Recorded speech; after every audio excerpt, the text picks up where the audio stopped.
नमस्कार, मैं हूं रवि अवस्थी और मेरे साथ हैं सैयद मुर्तज़ा।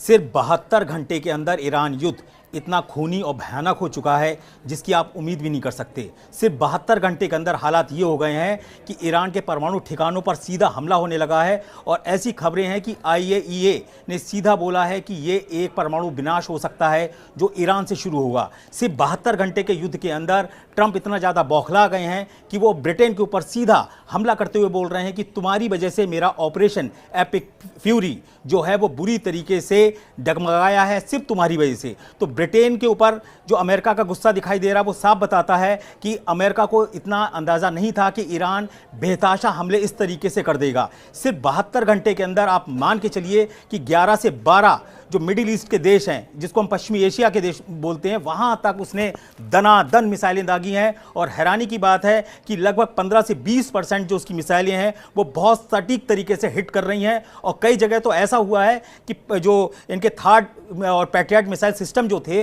उसको बुरी तरीके से चकमा दिया है, जिसको बोलते हैं झांप देना। हिंदी में एक वर्ड होता है झांप, किसी के आगे हाथ कर दो तो वो लकपकाया जाता है, उस तरीके से झांप दी गई है मिसाइलों के थ्रू। तीसरी इंपॉर्टेंट बात यह है कि खामनेई के जाने के बाद ये माना जा रहा था कि ईरान पूरी तरीके से टूट जाएगा, लेकिन ईरान ऐसा लग रहा है कि पूरा ईरान जो है वो खामनेई बन चुका है। मैं सैयद मुर्तज़ा के पास सबसे पहले जाऊंगा। मुर्तज़ा, मुझे सबसे पहले ये बताइए कि अभी जो थोड़ी देर पहले हम लोग तेहरान में तबाही की तस्वीरें देख रहे थे, वो क्या एक बहुत बड़ा फ्रस्ट्रेशन है ट्रंप और नेतन्याहू का? देखिए, वो एक कारपेट बॉम्बिंग है और तेहरान के उस इलाके में की गई है जो बहुत ज़्यादा आबादी वाला इलाका है। अब एक आबादी वाले इलाके में क्या कोई हाई प्रोफाइल टारगेट है जिसको ख़त्म करने की कोशिश की गई है? अभी हमें इस धमाके का रिजल्ट क्या है, क्या नतीजा है, हमें नहीं मालूम, कोई खबर अभी नहीं आई है। लेकिन ये बहुत बड़े धमाके हुए हैं और ये वही उसी तरह के बम इस्तेमाल किए गए हैं जो इजराइल ने हसन नसरल्ला को मारने के दौरान किए गए थे, या गाज़ा में जब इस बहुत बड़ी जो अटैक हुए हैं। ये जेडएम बम होते हैं जो अमेरिका से सप्लाई किए गए हैं और ये कई फीट गहराई में जाकर ये एक तरह से बंकर बस्टर का रोल निभाते हैं और बहुत बड़ी तबाही करते हैं। पूरी पूरी इमारत ढह जाती हैं इन बमों के धमाके से। तो ये बमबारी जो है वो तेहरान में की गई है और इस बमबारी का मकसद है कि ईरान को ये समझाने की कोशिश है कि अमेरिका या फिर इजराइल जो है इस युद्ध में पीछे हटने वाला नहीं है। लेकिन जैसे कि हमें जो खबरें आ रही हैं वो ये कि इस वक्त ट्रंप जो है वो काफ़ी वाकई बहुत फ्रस्ट्रेशन में है। उनके जो सेनाध्यक्ष हैं वो उन्हें बार बार ये सलाह दे रहे हैं कि आप जिस जंग में उतर गए हैं उसमें नुकसान होना तय है। और सबसे बड़ी बात ये देख लीजिए कि इस वक्त अमेरिका जो है, ट्रंप जो है, उनके जो सलाहकार हैं उन्हें बहुत अच्छी सलाह दे रहे हैं, लेकिन ट्रंप किसकी सलाह मान रहे हैं? उनका जो सही में जो सलाहकार जो बैठा हुआ है वो तेल अवीव में बैठा हुआ है। अच्छा, एक चीज़ आपको मैं 2-3 मुख्य खबरें पहले बता दूं।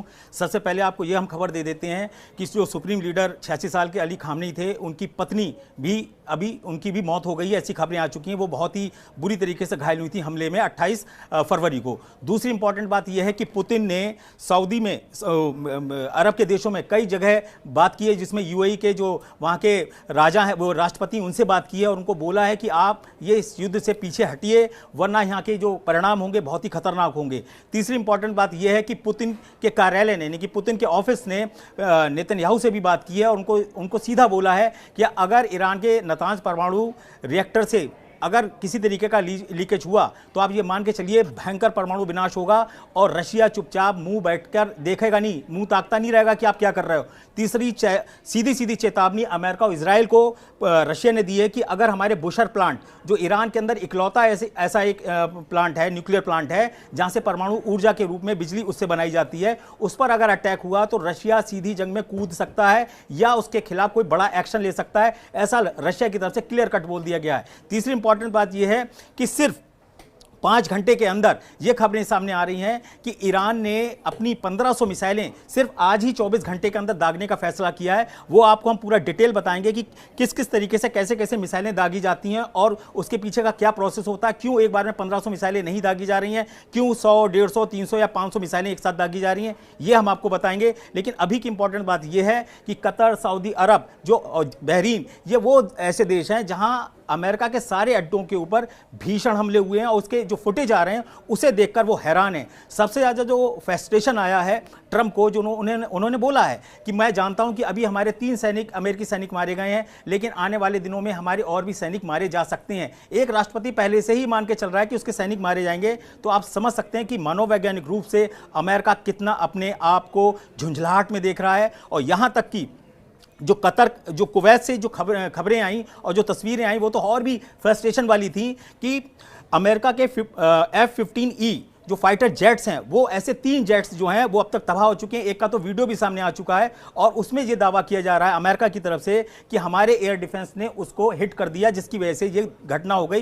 कुल मिलाकर 3 F-15E जेट उनके तबाह हो चुके हैं। मुर्तजा, मैं अब आपसे पहले ये पूछूंगा कि जो खाड़ी के देश हैं, मिडिल ईस्ट के देश हैं, वहां पर इतना ईरान हमला क्यों कर रहा है और इजराइल से ज़्यादा वो उन जगहों पर टारगेट क्यों कर रहा है? इसके पीछे का मकसद क्या है? दूसरा, मैंने एक अनुमान उस पर अभी रिसर्च की है तो ये पता चला है कि ईरान से लेके और जितने भी देशों पे हमले कर रहे हैं उसकी सबसे कम दूरी है 700 किलोमीटर और सबसे दूरी जो हवाई दूरी है वो है 1800 किलोमीटर। तो 1800 किलोमीटर दूर तक ईरान की मिसाइलें दंदनाती हुई जा रही हैं, ड्रोन दंदनाते हुए जा रहे हैं, अटैक कर रहे हैं। ये कैसे संभव हो रहा है? देखिए, अभी आपने F-15 की बात की और F-15 3 विमान गिरे हैं। अमेरिका कह रहा है कि ये फ्रेंडली फायर है।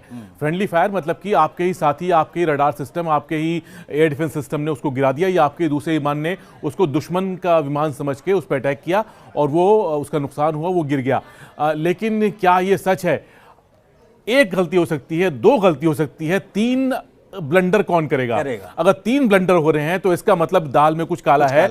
और बहरीन जहां पर है, मनामा जहां पर है, वो जगह ईरान की ज़मीन से करीब 150 किलोमीटर के आसपास की दूरी है। और अगर आप देखें तो ईरान का जो long range air defence system है, एक है सैयाद 3 जो इन्होंने हाल में ही तैयार किया है, बहुत मॉडर्नाइज सिस्टम है, उसकी रेंज भी 150 से 200 किलोमीटर है। क्या ये तीनों जहाज जो हैं सैयाद 3 का शिकार बने हैं? दावा किया जा रहा है कि ईरान के एयर डिफेंस सिस्टम जो है वो नाकाम हो चुके हैं और वो पहले ही जो है उसको ख़त्म कर दिया गया है। लेकिन मेरा ये मानना है कि ईरान ने अपने जिस तरह से जो एयर डिफेंस असेट्स जो हैं वो जिस तरह से छुपाए हैं, वो उसको मालूम है कि शुरुआत में उससे बड़ा नुकसान होता है, उसने उन सिस्टम्स का इस्तेमाल ही नहीं किया है। वो इन एयर डिफेंस सिस्टम्स को एक सही वक्त के लिए इस्तेमाल करेगा, ऐसा इंतज़ार करेगा और तभी ये सिस्टम जो है वो धीरे धीरे जब ये युद्ध जो है वॉर ऑफ एट्रिशन के दौर में गुजरेगा, मतलब जब हथियारों की कमी जो है वो दोनों साइड्स पे होने लगेगी, तब ये देखा जाएगा कि कौन ज़्यादा लंबे दौर तक ये युद्ध कर सकता है। तब ईरान जो है अपने इन हथियारों को निकालेगा। अब F-15 का जो गिराया गया है, मुमकिन है ये इस एयर डिफेंस सिस्टम से गिराए हों।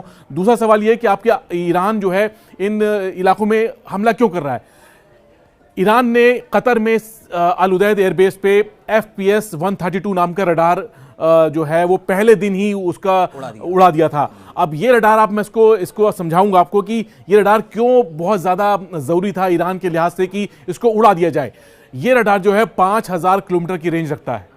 5000 किलोमीटर इसका मतलब है कि ये आधी दुनिया कवर कर रहा है करीब।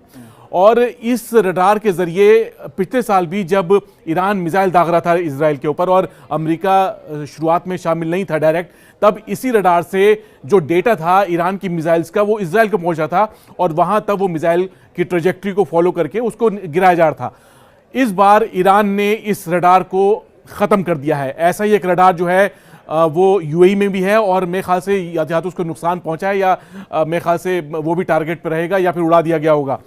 इस तरह के जो असेट्स जो हैं, जो डिफेंस असेट्स जो हैं, उसको ख़त्म करना ईरान की प्राथमिकता है। यही काम वो बहरीन में कर रहा है, यही काम वो कुवैत में कर रहा है और यही काम उसने इराक के एरबिल में किया, जो एक बहुत बड़ा निगरानी अड्डा था इराक के अंदर, जो ईरान के उत्तरी इलाके में देखता था। तो उसने फर्स्ट लेयर ऑफ जो डिफेंस था, मैं कहूँगा इजराइल के लिहाज से, वो ईरान ने करीब ख़त्म कर दिया है। अब उसका अगला टारगेट जो होगा वो इजराइल होगा और वहां पे वो उस वक्त अपनी उन मिसाइलों को दागेगा जिन्हें रोकना नामुमकिन साबित होगा। एक चीज तो बिल्कुल क्लियर है कि ईरान को भीषण नुकसान हो चुका है। सुप्रीम कमांडर मारे जा चुके हैं, 48 से ज़्यादा, उनको मिला के 48 से ज़्यादा टॉप कमांडर्स और उनके नेता मारे जा चुके हैं। कोई भी नहीं बचा, ऐसा अमेरिका और इजराइल को की तरफ से दावा किया जा रहा था। लेकिन आप मजा देखिए कि एक के पीछे एक सीरीज निकलती चली आ रही है। राष्ट्रपति मसूद पेजेश्किन बोल रहे हैं कि हम युद्ध रोकने को बिल्कुल भी तैयार नहीं, हम फाइनल करेंगे। वहाँ के जो NSA का दर्जा रखते हैं अली लारीजानी, उन्होंने क्या बोला कि हम जंग से ही अब फैसला करेंगे और आखिरी दम तक हम लड़ेंगे। तीसरी इंपॉर्टेंट बात यह है कि वहाँ के जो नए सुप्रीम लीडर अराफी बनाए गए हैं, उन्होंने क्या बोला है कि हम इस युद्ध को खत्म करेंगे, अमेरिका ने शुरू किया है। तो ये जो मनोवैज्ञानिक कहते हैं ना युद्ध है, उसमें ईरान बड़ा हावी पड़ रहा है। उसके 2-3 कारण मैं आपको स्पष्ट रूप से दिखा देता हूं। पहली इंपॉर्टेंट बात यह है कि ईरान ने कल बोला कि हमने USS अब्राहम लिंकन युद्धपोत पर 4 बैलिस्टिक मिसाइलें मारी। इसका असर क्या हुआ?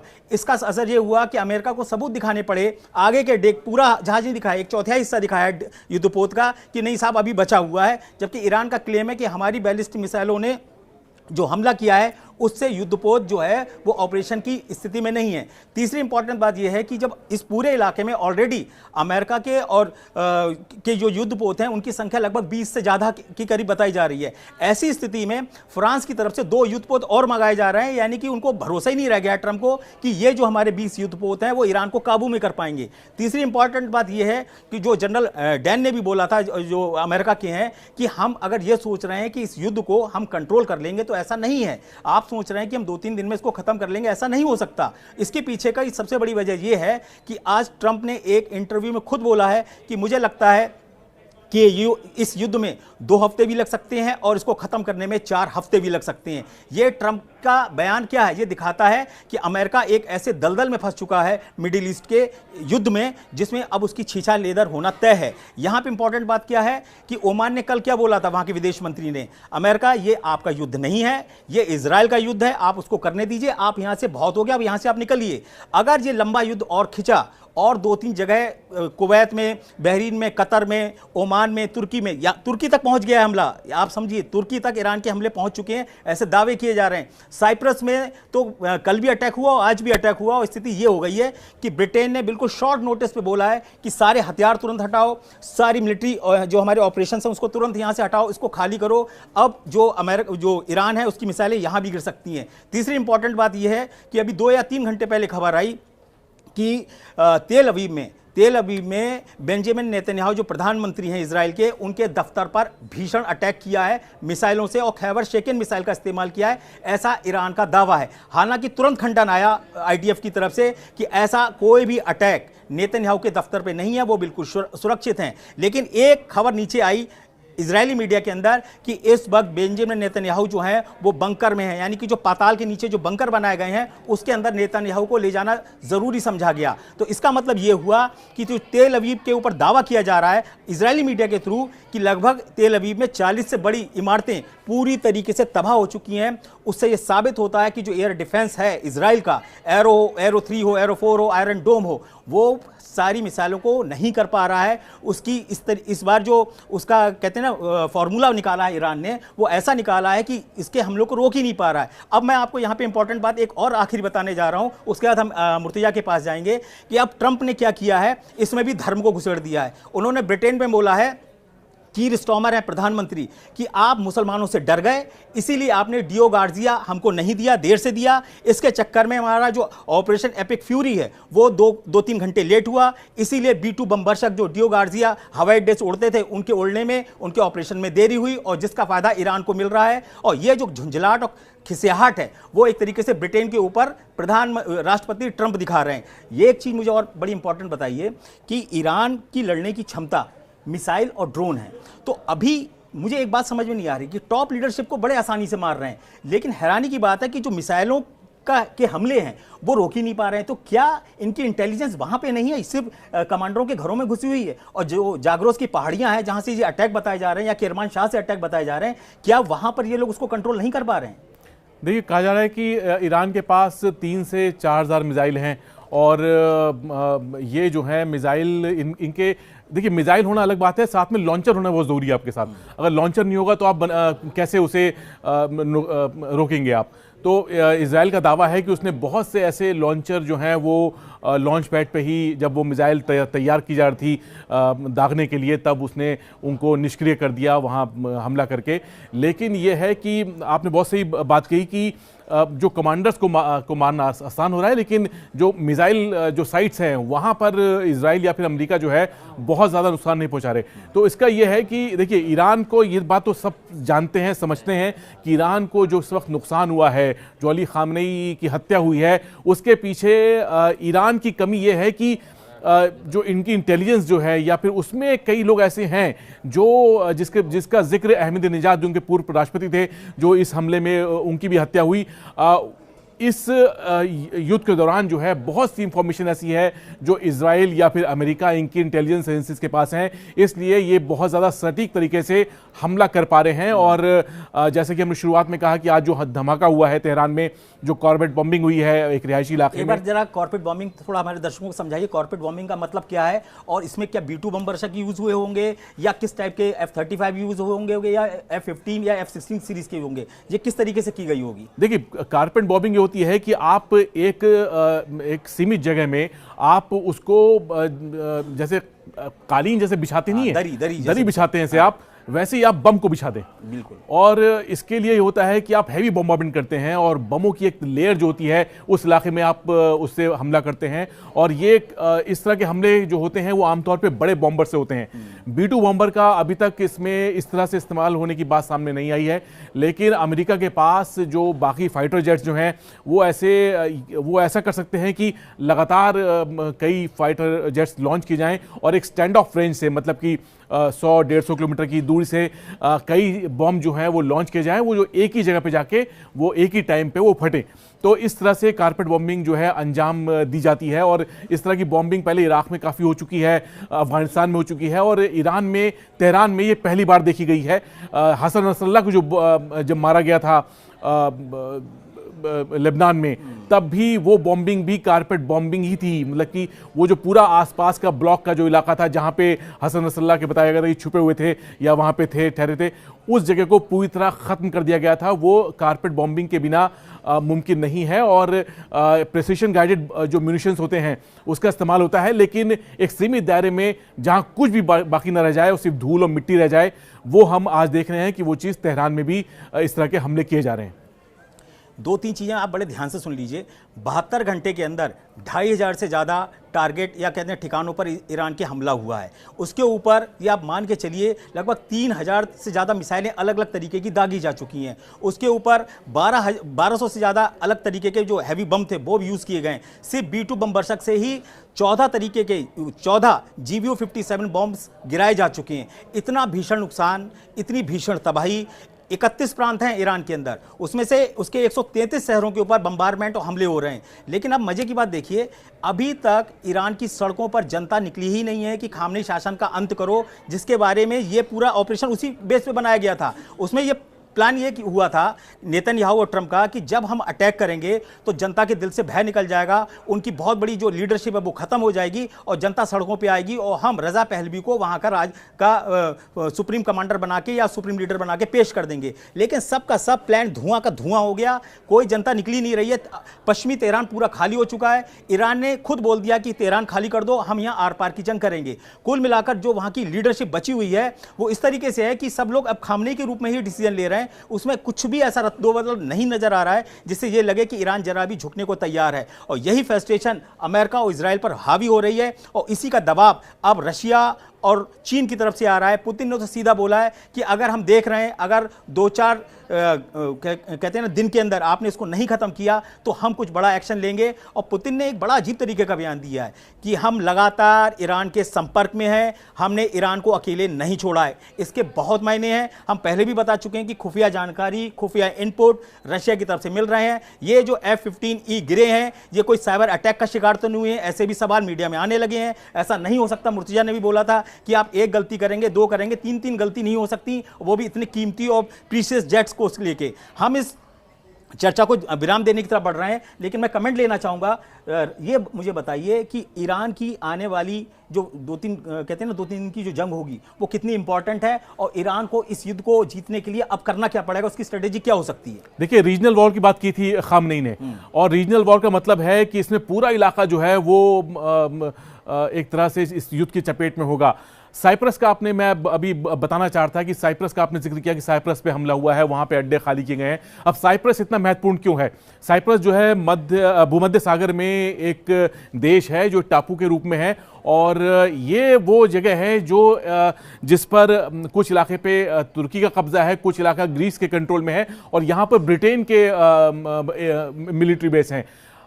ये वो जगह है जहां पर एक ऐसा रडार लगाया गया है। साइप्रस में एक जगह है लिमासोल, जो मतलब कि इसकी राजधानी भी है, और यहां पर एक ऐसा रडार लगा हुआ है जो उसी तरह निगरानी रखता है आसपास के इलाके की, जो जैसे कतर में जो रडार मारा गया है या उसको तबाह किया गया है, वैसे ही रडार वहां पर है, और वो निगरानी करता है पूरे क्या कहते हैं ये तुर्की और आसपास रूस का ब्लैक सी आसपास के इलाके पे वो रडार नजर रखता है, और इसे बहुत ही स्ट्रेटेजिक प्लेस माना जाता है अमेरिका की निगरानी के, अमेरिका और यूरोप की निगरानी के लिहाज से।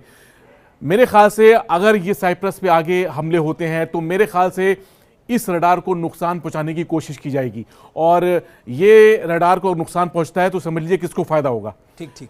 मैं आपको बता दूं, जो ट्रंप और नेतन्याहू समझ रहे थे कि ईरान का युद्ध उनके लिए हलवा है, वो बिल्कुल भी नहीं है भाई साहब। लोहे के चने साबित हो रहा है, ये बिल्कुल 72 घंटे के अंदर सामने आने लगा है, उसका फ्रस्ट्रेशन दिख रहा है, उसमें नुकसान साफ दिखाई दे रहा है। तीसरी इंपॉर्टेंट बात यह है कि पुतिन की एंट्री जो आ गई है वो साफ बताती है कि ईरान ने अपना काम कर दिया है। ईरान की परफॉर्मेंस को देखकर रशिया को जो कॉन्फिडेंस आया है कि ये माहिर लड़ाके हैं, खामने के खिलाफ कोई भी समर्थन, उनके खिलाफ कोई भी कहते हैं ना विरोध प्रदर्शन सड़कों पर नहीं दिख रहा है। इससे रूस का और चीन का कॉन्फिडेंस बढ़ा है। उनको भी लग रहा था कि शायद खामनी के शासन को उखाड़ने के लिए जनता सड़कों पर उतरेगी, लेकिन ऐसा बिल्कुल भी नहीं हुआ। तीसरी इंपॉर्टेंट बात यह है कि जो ट्रंप को भरोसा दिलाया गया था कि एक बहुत बड़ा विद्रोह होगा सड़कों पे, वो कुछ भी नहीं हुआ। कुल मिलाकर यह है कि पूरा ईरान जो है वो एकजुट हो गया है और मरने मारने पर उतारू हो गया है। अगले 24 और 26 घंटे के अंदर मुझे ऐसा लग रहा है कि कुछ खबरें ऐसी आएंगी जो आपको हैरान कर देंगी, क्योंकि ट्रंप ने खुद बोल दिया है कि अभी हमारे कुछ लोग और भी हमारे सैनिक मारे जा सकते हैं या हमको नुकसान उठाना पड़ेगा, क्योंकि रक्षा मंत्री हैं जो अमेरिका के, वो भी ये बोलने लगे कि जहां से हम पे हमला होगा हम वहां पे हमला करेंगे। इसका मतलब यह है कि कुछ ना कुछ बड़ा पक चुका है और ये जो युद्ध है ये खोलने लगा है। और रवि, जो मैं ये बात मैं उसका जिक्र करना चाहूंगा जो आपने भी कही, जो आपने हम चर्चा कर रहे थे कि जिंदा खामनेई इतने खतरनाक नहीं थे, मरने के बाद खामनेई जो हैं वो बहुत ज्यादा खतरनाक हो गए हैं। और ये सिर्फ अमेरिका और इजराइल के नहीं बल्कि पूरे पश्चिम एशिया में इस वक्त जिस तरह की लहर उठी हुई है, चाहे वो ईरान की बमबारी से हो, वहां पर जिस तरह के एहतजाज प्रदर्शन हो रहे हैं, उससे पूरा पश्चिम एशिया एक बहुत बड़े ट्रांसफॉर्मेशन के दौर से गुजर सकता है, और ऐसा मुमकिन नजर आ रहा है। आप याद रखिए कि ये जो ईरान के नतांज परमाणु ठिकाने पे हमला किया है यही टर्निंग पॉइंट है, और आप देखिएगा कि अभी तो ये 40 अड्डे तबाह बताए जा रहे हैं, ये संख्या बहुत तेजी से बढ़ेगी, क्योंकि 1500 से ज़्यादा ईरानी मिसाइलें अगले 24 घंटे के अंदर हमला कर चुकी होंगी। और हम नए अपडेट के साथ हम मुर्तजा फिर हाजिर होंगे। तब तक के लिए नमस्कार।